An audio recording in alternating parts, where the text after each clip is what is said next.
To attack network protocols, you need to understand the basics of computer networking. The more you understand how common networks are built and functions, the easier it will be to apply that knowledge to capturing, analyzing, and exploiting new protocols.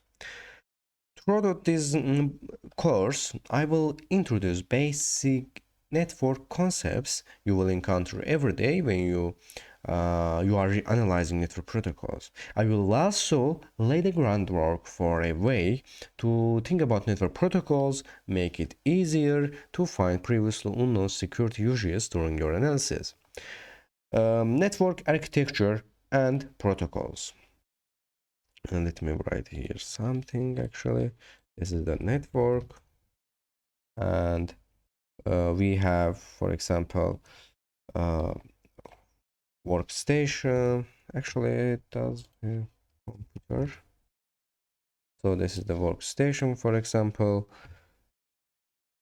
and here so let's add one laptop again here, for example, and oops, and workstation here.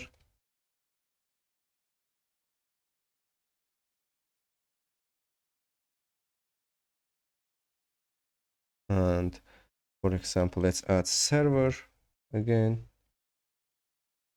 This is the server, and let's add another server here. So these are the networks. So we will introduce more deeply about them. So this figure shows actually 5 nodes connected with a common network. So each node might have a different operating system or hardware, but as long as each node follows a set of rules or network protocol, actually, oops, let's write down here. Okay, network protocol here.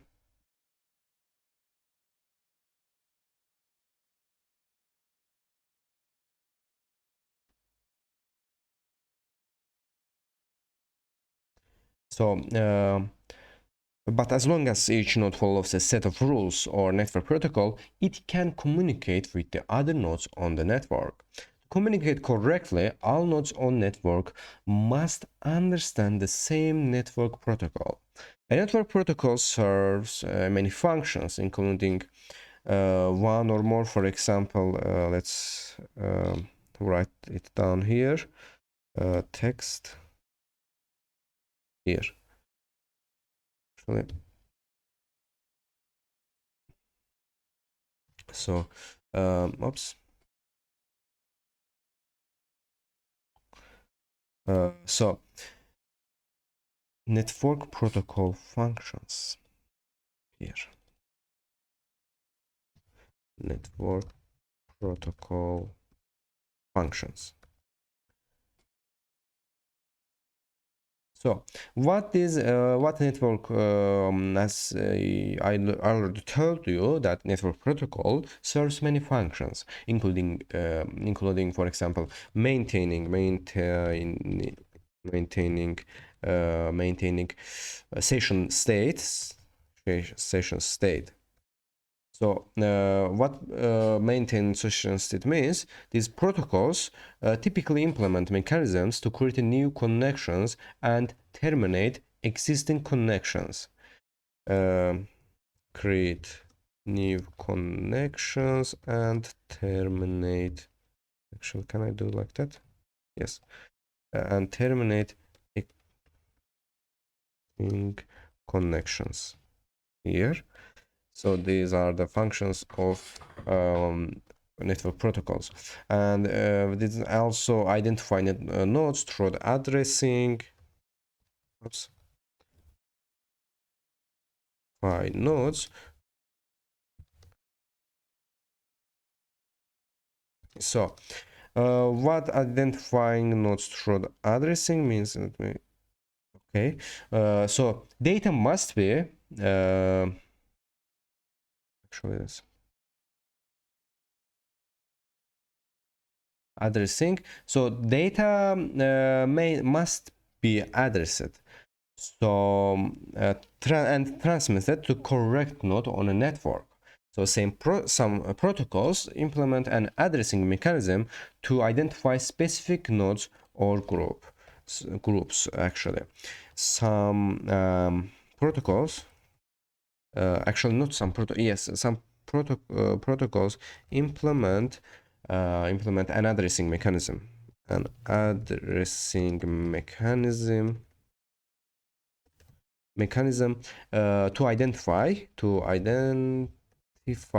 specific nodes or groups of nodes of or nodes or groups of nodes. And here this network protocol serves many functions. As you know, one of them is controlling flow, controlling flow. So the amount of data transferred across a network is limited. Protocols can implement ways of managing data flow to increase throughput and reduce latency. And we have also guaranteeing the order of transmitted data. The order of transmitted data. So many networks do not guarantee that the order in which the data is sent will match the order in which it's received.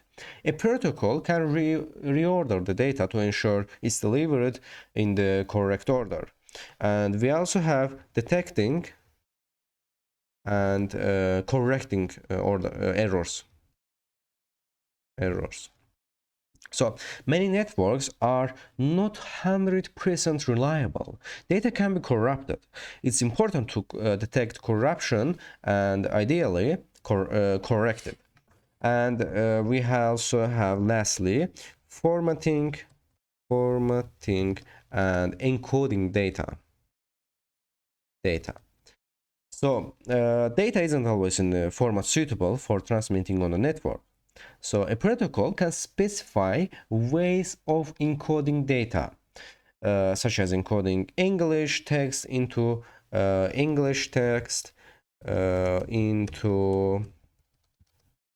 binary files. So